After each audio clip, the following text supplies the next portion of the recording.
Un premio istituito per volontà di Bertos Cucine, che ha appunto messo a disposizione tutto l'apparato tecnico, e consegna il premio responsabile della Vorarlberg, che è il concessionario per il Veneto di Bertos Cucine.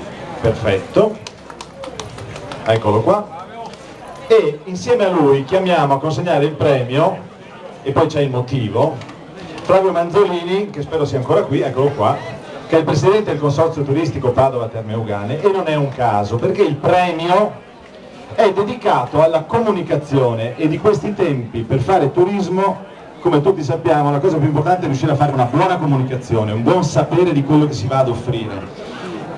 Visto che è una festa dei cuochi, abbiamo pensato di istituire questo premio al cuoco comunicatore. Per chi non lo sapesse, oltre ad essere un presentatore, è un cuoco, ed è Marco Valletta. Consegno il premio.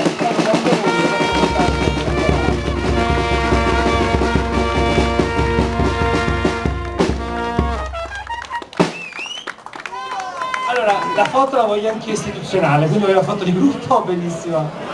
Grazie, grazie veramente, grazie. Allora,